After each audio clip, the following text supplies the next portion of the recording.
Hi everyone, कैसे हो आप सभी लोग। उम्मीद करते हैं सभी बढ़िया होंगे, स्वस्थ होंगे और अपनी तैयारी अच्छे से कर रहे होंगे। जब कुछ दिन पहले मैंने सीजीएल 2024 के लिए स्ट्रेटेजी वीडियो अपलोड किया था तो काफी सारे दोस्तों ने कमेंट किया कि भैया बुक लिस्ट के बारे में एक वीडियो अपलोड करें कि आपके पास कौन कौन सी बुक्स हैं, आपकी सीजीएल 2024 की बुक लिस्ट क्या है, उनके बारे में एक डिटेल वीडियो अपलोड करें। तो आज अपन एक बिगनर एस्पिरेंट्स को ध्यान में रखते हुए चारों सब्जेक्ट की डिटेल बुक लिस्ट के बारे में बात करेंगे। यानी अलग अलग subject math, reasoning, English, GK, इन चारों सब्जेक्ट के बारे में बात करेंगे। कौन से सब्जेक्ट में कौन सी बुक्स हैं जो बढ़िया रहेगी। अगर आप भी एक बिगनर एस्पिरेंट हो तो इस वीडियो को कंप्लीट जरूर देखना। इस वीडियो को देखने के बाद शायद ही आपको कोई डाउट रहेगा इस टॉपिक से रिलेटेड। तो सबसे पहले अपन बात करेंगे इंग्लिश के बारे में। इंग्लिश एक ऐसा सब्जेक्ट है जो हिंदी मीडियम के बच्चों को ज्यादा परेशान करता है। इसका मुख्य दो कारण है, एक तो उनका हिंदी मीडियम से होना, एक इंग्लिश के प्रति कहीं ना कहीं लापरवाह होना। इन दो कारणों से वो इंग्लिश में पीछे रह गए। लेकिन सीजीएल में अगर आपको सिलेक्शन लेना है तो इंग्लिश तो आपको स्ट्रॉन्ग करनी पड़ेगी। क्यों? क्योंकि इंग्लिश का सीजीएल में सिलेक्शन में काफी रोल होता है, सबसे ज्यादा वेटेज भी इंग्लिश का रहता है। प्री में 25 क्वेश्चन इंग्लिश से पूछे जाते हैं 100 क्वेश्चन में से, और मेंस में 45 क्वेश्चन इंग्लिश में से पूछे जाते हैं। तो इंग्लिश का अहम रोल रहता है सीजीएल में फाइनल सिलेक्शन लेने के लिए। तो जैसा हम सभी को पता है कि इंग्लिश का मेजर 3 पार्ट होता है। एक तो आपका ग्रामर का पोर्शन हो गया, वोकैब का हो गया और रीडिंग कॉम्प्रिहेंशन का हो गया। तो अब अपन इन तीनों के बारे में बात करते हैं। तो सबसे पहले बात करें ग्रामर के बारे में। ग्रामर में मेरे पास कौन सी बुक है उसके बारे में बात करें। आप देख सकते हो ग्रामर में मेरे पास नीतू मैम की क्लास नोट्स हैं, इसी से मैं पढ़ रहा हूं। ठीक है दोस्तों। अब बात करें वोकैब की। तो वोकैब में मैंने नीतू मैम की एक वॉल्यूम 1 बुक आती है, उसमें जो वोकेबलरी दे रखी है उसकी मैंने पीडीएफ निकाल ली है। जैसे ये देख सकते हो आप, वन वर्ड सब्स्टिट्यूशन। इसके अलावा ये देख लो वोकेबलरी, और ये है इडियम एंड फ्रेजेस। यानी वॉल्यूम 1 की वोकेब की पीडीएफ मैंने निकाल के और उसके प्रिंट आउट ले लिए। और इसके अलावा ग्रामर की है मेरे पास क्लास नोट्स। अब ओके में इसके अलावा मेरे पास एक और बुक है जो मार्केट में काफी प्रचलित है, वर्ड पावर मेड इजी। आप देख सकते हो इसे। इस बुक की सबसे अच्छी खासियत यह है कि इसमें वर्ड को रूट वर्ड के थ्रू समझा रखा है। अगर मान लो कोई बड़ा वर्ड है तो उसको 2-3 टुकड़ों में डिवाइड करके, यानी 2 से 3 पार्ट में डिवाइड करके फिर उसको रूट वर्ड से समझा रखा है। अगर मान लो आप कोई बड़ा वर्ड आपके पास आ जाए एग्जाम में, लेकिन इस बुक को आपने 2 से 3 बार पढ़ लिया ढंग से, तो आप उस वर्ड को रूट वर्ड से आसानी से समझ सकते हो। मतलब ऐसे समझ जाओगे वर्ड नेगेटिव है, पॉजिटिव है, या किस रिलेटेड बात कर रहा है। तो ऑप्शन एलिमिनेशन से आप वोकेबलरी आसानी से कर सकते हो। इस बुक की यही खासियत है। तो मेरे पास ग्रामर के लिए नीतू मैम की क्लास नोट्स हैं।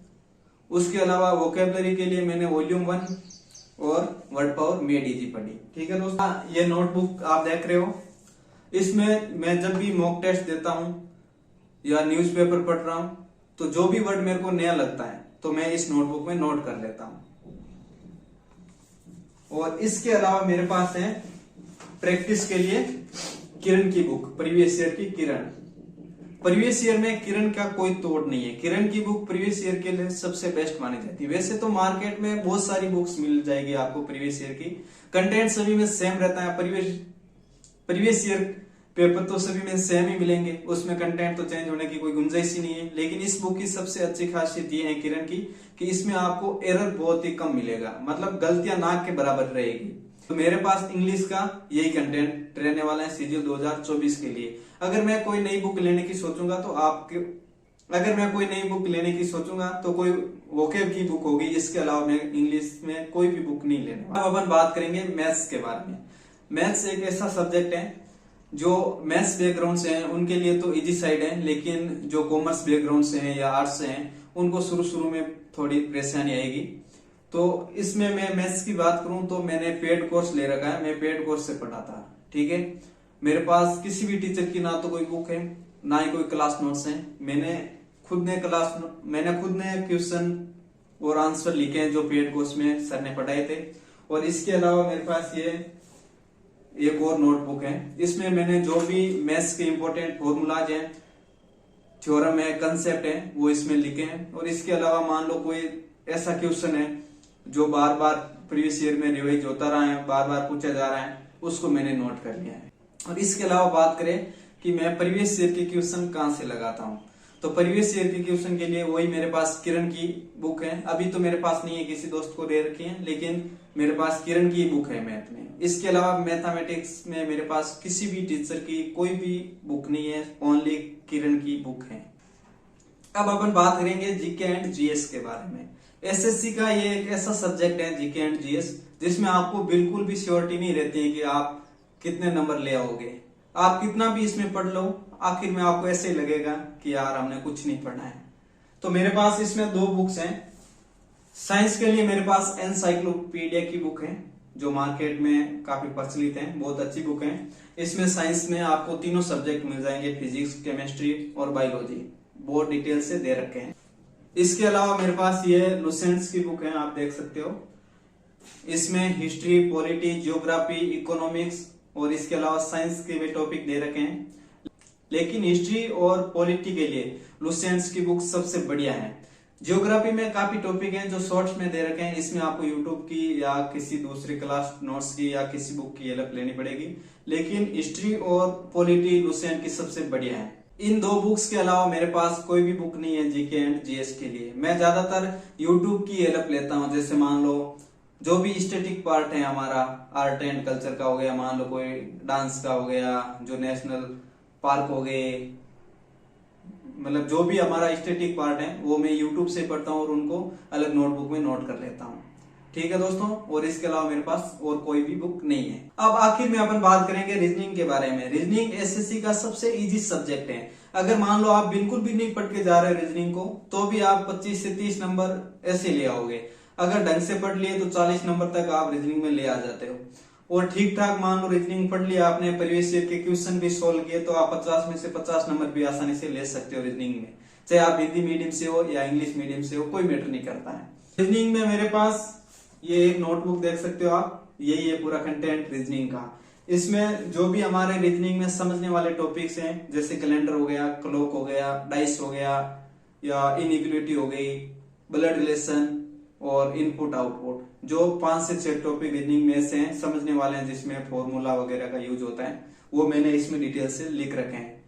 इसके अलावा मेरे पास प्रैक्टिस के लिए प्रीवियस ईयर की बुक है किरण की, ये देख सकते हो, किरण की बुक है। हालांकि इनको मैंने अभी तक छुआ ही नहीं है, बिल्कुल एक भी क्वेश्चन इनमें से नहीं लगाए हैं।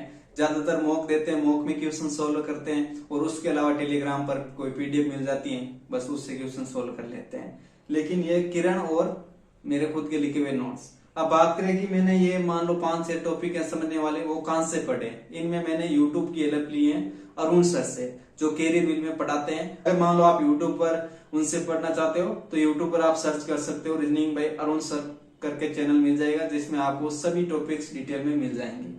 और आप अगर खुद नोट्स लिखने चाहो तो नोट्स लिख लो, बस वीडियो देख लो, नोट्स लिख लो।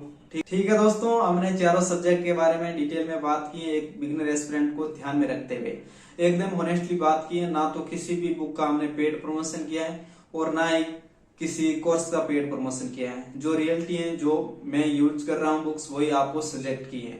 लेकिन मैं ये नहीं कह रहा हूँ कि आपके पास यही बुक होनी ही होनी चाहिए। अगर ये बुक नहीं है तो आपका सिलेक्शन नहीं होगा, ऐसा कतई नहीं है।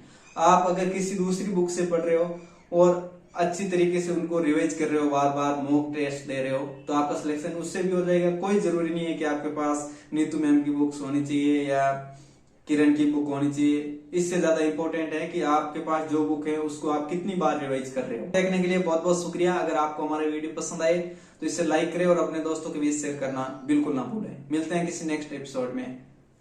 आपका दिन शुभ हो।